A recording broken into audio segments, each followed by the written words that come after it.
as of right now. Wilder, Fury 2, here we go.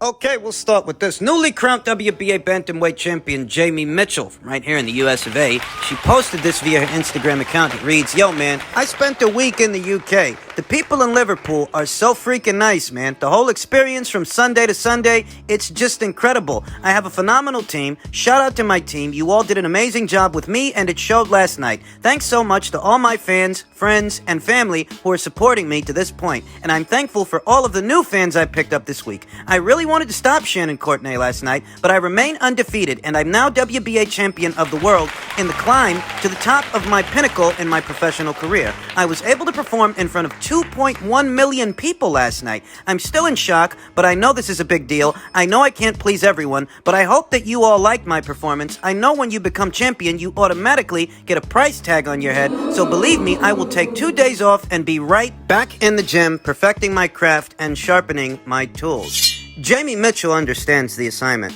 Jamie Mitchell has the right idea because it's conceivable that she will fight Shannon Courtenay for a second time. And the next time she might have 2 good legs under her. I ain't in the business of making excuses for fighters, but I'm not making excuses for Shannon when I point out that she went into that fight with a leg brace on her back foot, and that might have hindered her ability to move around that ring. Looks like she was fighting on one good leg. The next time she might have 2.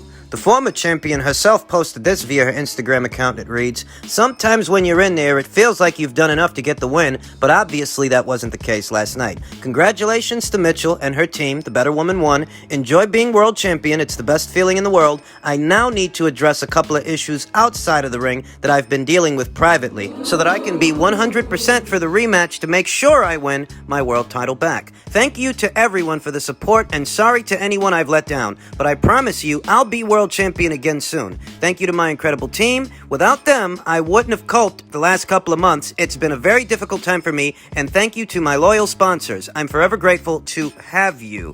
It's not an excuse to say Shannon wasn't 100%. She walked in there with a leg brace on her back foot. It's an injury. It's obvious it could have affected her ability to navigate the ring, perform, step in and out of range. One of the subscribers here on the channel that goes by the name King Ray 8 left a comment that reads, "Call me cynical, but I wonder whether Shannon Courtenay's loss to Jamie Mitchell was a strategic move by Shannon. She had already lost the belt on the scales, so losing to Mitchell sets her up for the rematch, one that gets her belt back, and most probably she'll win. The injury allows her to lose without too much criticism. However, if she's beaten by Jamie Mitchell, who knows who she would have to face to get the belt back, and who knows whether it will be a more interesting opponent."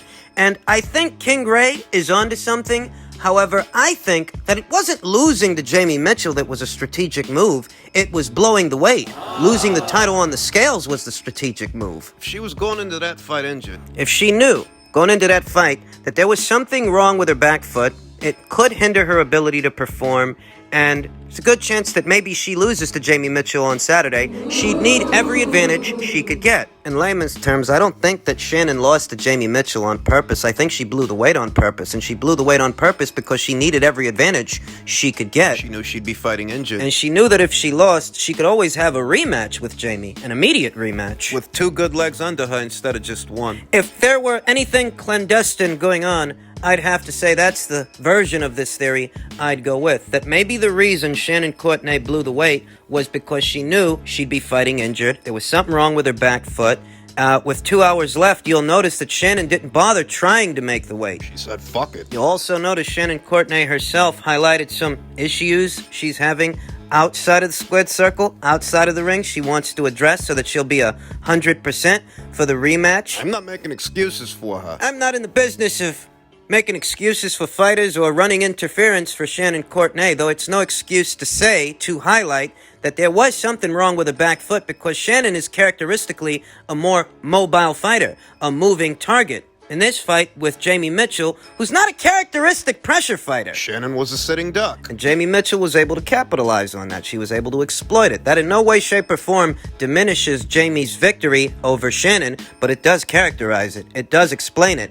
And in a second fight, the circumstances might be different because in a second fight, Shannon might have 2 good legs under her instead of just 1. Now, I know a lot of people aren't sweet on Shannon Courtenay. She's not everybody's cup of tea, but don't write her off just yet, because in a rematch situation, the circumstances might very well be different. Different enough that maybe Shannon can get that belt back.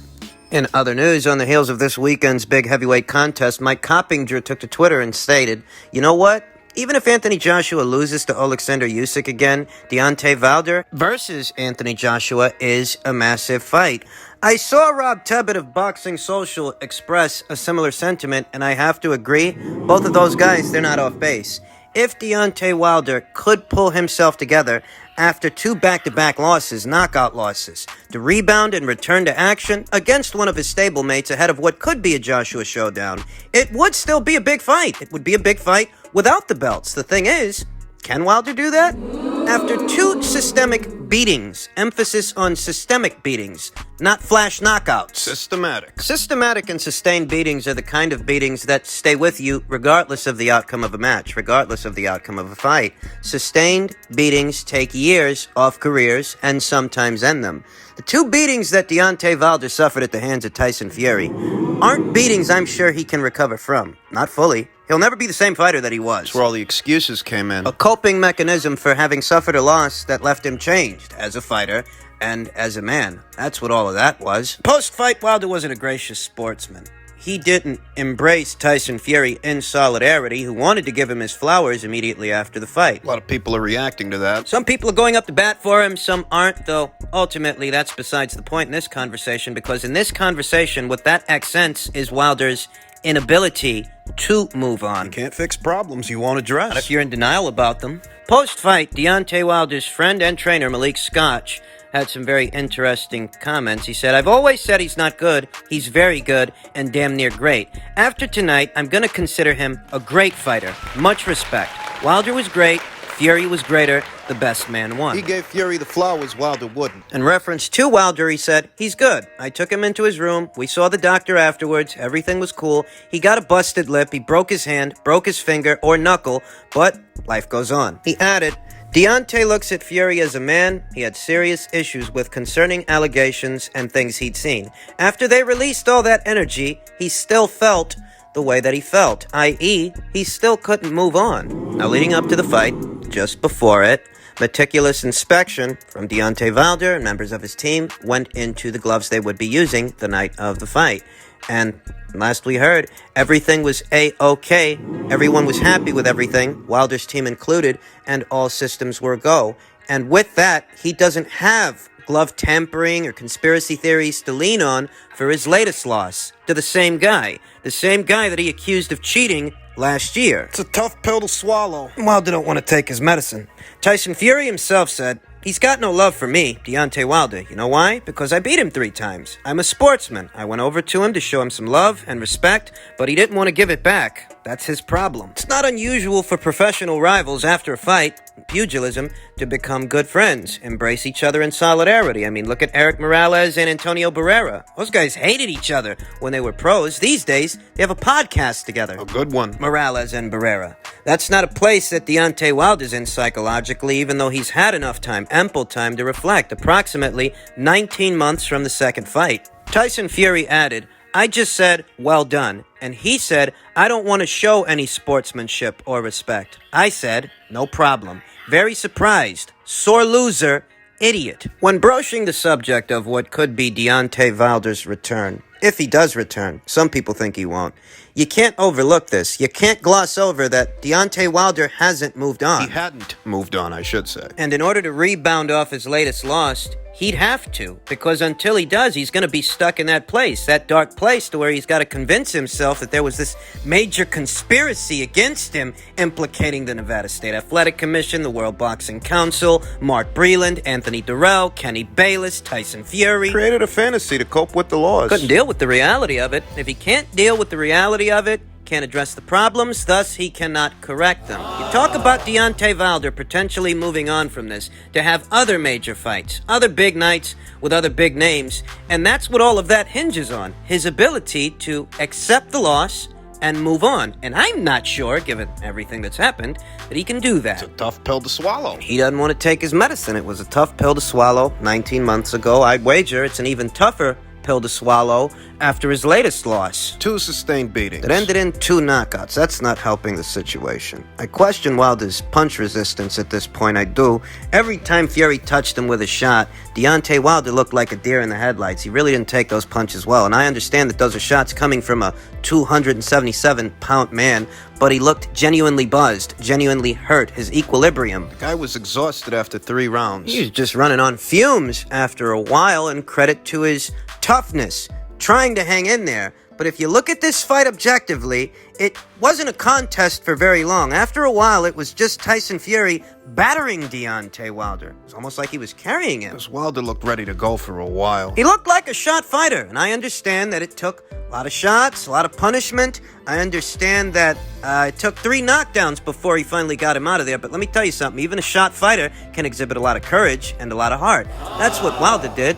Though not a lot of sportsmanship. And that's the difference between winning and losing. It took 11 rounds and 3 knockdowns to get Deontay Wilder down and keep him down. But you're lying to yourself if you think most of those 11 rounds were competitive rounds. They weren't. A good chunk of them, good number of them, was just Tyson Fury beating him from pillar to post. Can he come back from that? You know what I think? I think that this guy don't move on unless he atones for the loss and atones for all the wild accusations he made. I think he owes Mark Breland an apology as he attempted to slander him and sully his name. Mark Breland wasn't in your corner this time, but this time, this fight played out just like the last fight did. You don't have him to blame. Guys went through the motions the night before the fight, the provisions, the protocols and precautions, all that jazz, and last we heard from your team, you were happy with everything. So glove tempering, that's not a crutch you can use this time either. Just gotta accept reality. You've been living in a fantasy. You've been living in a bubble for 19 months, surrounded by your peers who tell you everything you want to hear, but not what you need. He didn't cheat. Well, the accusations you're making are just a coping mechanism because you can't accept defeat. So was it pride that was carrying him? Well, maybe, but you know what they say about pride?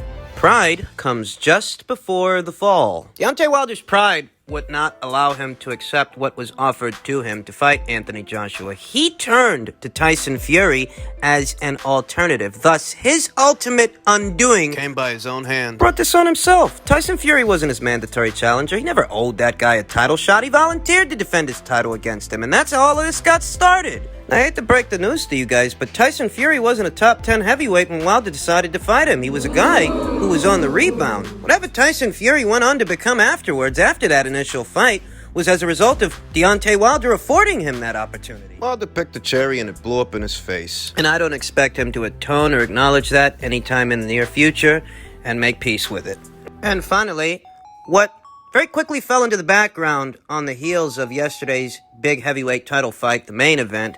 On the undercard, we saw Adam Kownacki take on Robert Helenius for the second time, and it didn't work out the second time either. He suffered another loss. Along with a career-altering injury, almost as soon as the fight started on Saturday night, Keith Connolly, Kownacki's manager, confirmed to Boxing Scene on Sunday morning that the Polish heavyweight sustained a fractured left orbital bone during the first round of the 6th round. Technical knockout loss to Robert Helenius at the T-Mobile Arena. Brooklyn's Kownacki fought through severe swelling around his left eye, but he often winced while trying to combat the taller, rangier Helenius. Nordic Nightmare was all wrong for him. It appears that he was always all wrong for him. The injury figures to keep Kownacki out of action until at least the middle of 2022. Finland's Helenius completely controlled the action in their one-sided rematch, which was part of the Tyson Fury vs. versus Deontay Wilder pay-per-view undercard. Whatever chance the favored Kownacki had to avenge his fourth-round TKO loss to Helenius in March of 2020 effectively ended when his orbital bone was fractured. Well, he did a little better in the second fight than he did in the first. I don't know how much better, since he suffered a career-altering injury in the very first round, the first round of the rematch. And you know what they say, rematches do tend to favor the more technical fighter. In this situation with these two guys, Robert Helenius is the technician and Adam Kownacki is the aggressor. Bruiser. Whose bread and butter isn't technique or finesse, it's volume. Volume punching in order to subdue his opponents under a barrage of blows, a barrage of punches. Well, that's not going to work against a guy with a height advantage, reach advantage, who's a jabber. Guy was a moving target. Beat on him because he's wrong. He picked those cherries for far too fucking long. This might have an atom that you'll understand. We all need an atom to beat on. This might have an uppercut that you'll understand. We all need an atom to beat on him because he's wrong. He picked those cherries for far too fucking long. I have a beautiful singing voice, bro. Sound like a fucking angel. Exquisite. Adam Kownacki got off to a bad start, a very bad start in this fight, and that was immediately evident when the opening bell rung. Ahead of the fight, I questioned what exactly is he going to do differently, because given his physical dimensions and his base style, it doesn't look like he stands much chance of avenging the loss. You're still the shorter guy who's got to close the gap, and you're not going to all of a sudden become a different fighter. Because this was an immediate rematch. An unnecessary one that perhaps Adam Kownacki didn't even really need. Perhaps it would have been better to just go in a different direction and work on other things. So if you are so confronted with Robert Helenius again, you're better prepared. This situation, the dynamic didn't change. He's still the taller fighter, the moving target, who, so long as he stays behind his jab, there's not going to be a whole lot Adam can do about it. And Adam isn't even as concussive a puncher. He don't hit harder than Robert Helenius. So a flash knockout, going in there and getting through with something hard, the likelihood of that happening, well, chances were slim to nil. I bet you wish he would have took that Anthony Joshua money now. Short notice opponent or not, you would have made more money losing to Anthony Joshua than what you went on to make with Chris Arreola as you languished with that guy, and perhaps that heralded the beginning of the end for Adam Kownacki, because Chris Arreola is the kind of guy you should be able to put away easy. He went to war with Chris only to move on from that and get put down by Robert Helenius. Here he is today, suffering his second loss to that guy. Being taken out of the running to fight Anthony Joshua. That's what put Adam Kownacki on this path. That's what set these events in motion. Hindsight being 2020, you tell me if that was the right move. You tell me if that was a wise decision. Does it look here and now like Adam Kownacki will ever get the chance to make that kind of money again? Think he'll get another chance to fight in a multi-million-dollar fight? Doesn't look like it.